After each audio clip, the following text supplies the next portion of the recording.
I stumbled my way to success mainly because I just didn't give up. I stayed in the game, and that's one of the most, that is the single most common trait of all successful entrepreneurs.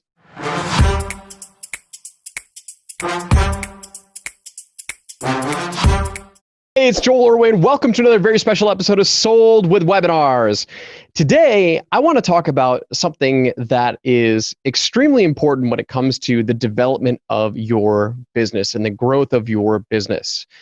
One of the quotes that you'll hear me say over and over and over again, if you are following me and you're listening to my high ticket courses webinar, or you've been following my podcast, or you're learning about the perfect expert model and mini webinars and everything that we talk about in power offers, one of the things that I will say over and over and over again is this: I am not trying to rewrite the rule book of marketing. Okay, I'm not trying to falsify, the rules of marketing. Right? All I'm trying to do is put them in the right order for people to follow. That makes the most sense for those who are launching new programs, launching new offers. Now, if you are listening to this right now, it's very possible that you are inundated with all sorts of different tactics and hacks and growth techniques for how you can grow your business, how you can grow your offers. And I stumbled my way to success mainly because I just didn't give up. I stayed in the game, and that's one of the most, that is the single most common trait of all successful entrepreneurs. Everyone who's successful stuck with it, right? Because they're going to find some way to be successful. And if I can give you any piece of advice, it is going to be this, right? Solve problems in order. Solve problems in sequence, because if you're solving them out of sequence, it is going to absolutely crush your growth. When it relates to marketing and sales and getting new customers and getting new clients, the way that I teach people in sequence to grow their business through marketing is rule number one: sales first before marketing. And what that means is you need to get crystal clear on your value proposition and on your offer. We use power offers to validate whether or not people are interested in what it is that we are promising. Okay, and so we use power offers to quickly get to $10,000, $20,000, $30,000 per month, right? Because we want to get that cash in our bank account so we can then reinvest into our team, so then we can reinvest into other marketing assets. Once we get to that, let's say $30,000 per month mark, and we've validated our offer, meaning we've validated our positioning, how we are differentiating ourselves from our competitors, how we are positioning ourselves in the marketplace, and making sure that our clients are getting results, and making sure that our pricing is dialed in, then I talk about list building and growing a tribe. Because in the world of your market, okay, there are people who are ready to take action right now, and that is who we focus on in the first stage of business, which is launching our offers. Right?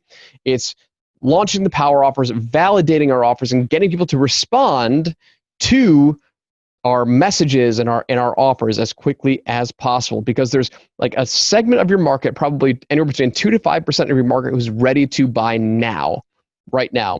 And that market is almost always big enough to survive on and thrive on. I mean, we've had people build, multi-million-dollar businesses by only focusing on that small segment and by launching those offers. And so once you successfully get to that stage and you successfully validate your offer and you get to $10,000 to $30,000 per month, now you need to go after the next phase of your marketplace, which is probably the 20 to 30% of the people who are interested in buying, but they're not going to buy right now. They are in consideration stage, and they are going to buy probably within the next 30 to 60 days. So we need to have an ecosystem.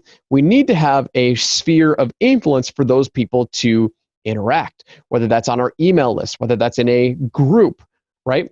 They just need to see more of you and to learn more about you, learn your methodology, learn more about your personal brand, learn more about your beliefs, and then they'll come back and they'll buy when the time is right. So with that being said, in phase two, we really focus on that nurture stage, right? So we want people to see that offer first, and then we can nurture them. Because the last thing that we want to do is build a list of freebie seekers, of people who have no intent to buy at all, and then try and make them an offer. And that's going to fail 9 times out of 10. But if you get people to see your offer first and then you nurture them, their guard is going to be dropped when the time is right for them to actually make a yes or no decision on joining your programs. So with that being said, stage 2, when we get to, let's say, $30,000 per month to $60,000 to $100,000 per month, we're building that audience. We're building that list of nurturing those leads who are in the consideration stage. And they can be in the consideration stage for a long time. It's not just 30 days. It could be 2 years, right? There's no telling how long they're going to be in that stage, but this is really where we start to implement the areas of really brand building, right? It's that meld of direct response marketing and brand building. I use Facebook groups, and I use my email list, and I use a podcast to keep people in my ecosystem and learning from me in the long term. So once you get past phase 2, which is in that growth stage, and you're ready to really dominate the marketplace. And this is not for everybody, by the way, getting past $100,000 per month where you dominate and scale. Now you need to really focus on brand building. Okay. And so you can do some lead generation efforts that don't pay off for 30, 60, 90 days because you have money to invest into building an audience. This can be this can be advertising, brand advertising, right? We do some brand advertising right now that has absolutely no calls to action because we just want our name out there. We just want people to see us, right? We just want people to be aware of my name and always thinking about me. So we're doing marketing right now where you'll see ads from us that have absolutely no calls to action. And that's just getting them closer and closer to me. That's you have this invisible ROI, as Scott Oldford says, where you're now inciting word of mouth, and you are you're inspiring and kickstarting people to talk about you. And you'll see people reach out to you and say, hey, listen, I've been hearing a lot about you, or I've been seeing your ads everywhere. This is that omnipresence effect where you are growing that brand. And so really those are the 3 things, the 3 stages of growth for any offer. There are plenty of people. I stayed in phase 2 for a very, very long time because I was comfortable. I didn't need to make any more money, and my goals at the time were being met, were being fulfilled. And we were living basically just off of power offers and word of mouth referrals and selling our do-it-yourself program. And so we were operating anywhere between $70,000 to $110,000 per month on any given month. And now, as we start to really hit that next stage of scale, you're going to see us do a lot more things. So to tie this all back into hitting the sequence, trying to solve problems out of sequence, I'm seeing a lot of people who are out there trying to build a free Facebook group first, who are out there trying to build a list first, who are out there trying to do lead magnets first, or they're trying to do tripwires or low ticket offers and ascend them first. And you have to just stay focused. You have to stay focused. The reason why I tell people to start with your power offer first to a high ticket offer, your high ticket course, is because it's easy to monetize that. It's easy to recoup that. You do not need to be an expert marketer to make that work. And you ultimately need to make sure that people are buying your offer. You want that validated absolutely first, because no amount of marketing is going to make up for an offer that nobody wants. So making sure you get that dialed in first before anything else is going to ensure that you keep your blinders on. You keep your focus on the prize.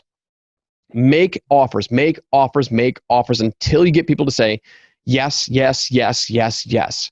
Once you hit that milestone of $10,000 to $30,000 per month consistently, I'd say within 2 to 3 months of consistently hitting that milestone, then start to work on nurturing that list, because it doesn't matter if you nurture a list of people who don't want to buy an offer. Okay, do you understand why I'm going in this order here? Don't try and get distracted by doing long form webinars, by doing tripwires, by doing everything else, blogging and podcasting and all this stuff. I didn't start any of those activities until I knew I had an offer that people wanted, and I just set this warm market up to consistently get them to come back to me. So, with that being said, keep your focus on, or keep your blinders on, maintain focus, and solve your problems in order. Will you promise me that? All right, I hope you enjoyed this episode. I love talking about this stuff, and it would mean the world to me if I get your feedback. So do me a favor, shoot me an email at joel@thewebinaragency.com. I love to hear from my listeners. And if you enjoyed this episode, drop me a line or drop me a review. Give me an honest review of wherever you listen to this, whether it's iTunes, Spotify, Google, and just let me know what you thought about this episode. Until next time, thank you so much for tuning in, and I'll see you on the next episode.